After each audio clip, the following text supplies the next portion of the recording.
In a small, quiet village in ancient China, there lived a humble farmer known for his wisdom and calm demeanor. His life was simple, but he was content, tending to his small plot of land with the help of a sturdy, loyal horse. The horse was not only the farmer's most valuable possession but also his companion in the fields, plowing the earth and carrying heavy loads. One summer morning, as the sun cast its golden light over the village, the farmer awoke to find that his horse had broken out of its pen and disappeared into the hills. His neighbors soon gathered around, expressing their sympathy. "Oh, how unlucky," they exclaimed. "Such a terrible misfortune. Without your horse, how will you plow your fields or carry your goods?" The farmer, calm as ever, simply shrugged and said, "Maybe good, maybe bad. Who can say?" The villagers were puzzled by his response, for they could not understand how he could remain so composed in the face of such a loss. But life went on, and the farmer continued to work his fields as best he could, tending his crops by hand.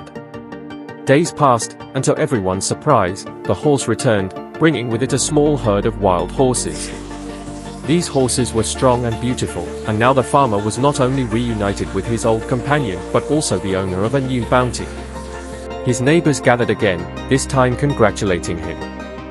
"How fortunate you are," they said. "Now you have more horses than anyone in the village. What great luck." The farmer smiled gently and replied, "Maybe good, maybe bad.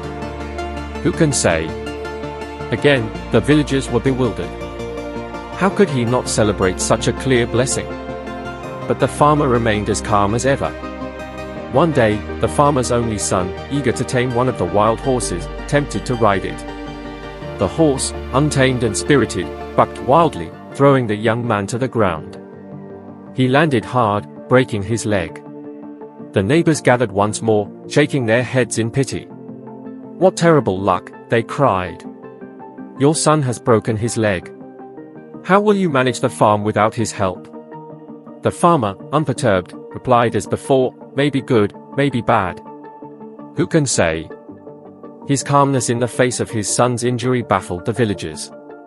Surely, this was a great misfortune. But the farmer continued to tend to his land, now caring for his injured son as well. Weeks later, news spread throughout the village that the emperor's army was marching through the region, conscripting all able-bodied young men to fight in a distant and dangerous war. When the soldiers arrived, they found the farmer's son unable to walk and left him behind. The village's other young men were taken, leaving their families in tears, fearing they might never see them again. The neighbors, once again, came to the farmer, this time with envy and relief. "How fortunate you are," they said. "Your son's injury has saved him from going to war. What great luck." And, as always, the farmer replied, "Maybe good, maybe bad. Who can say?" The tale of the farmer and his horse teaches us that life is unpredictable, and events that seem fortunate or unfortunate at first may change over time. What appears to be a curse may become a blessing, and vice versa. By embracing life's uncertainties with grace and equanimity, we learn that happiness is not found in controlling outcomes but in trusting that every event, whether good or bad,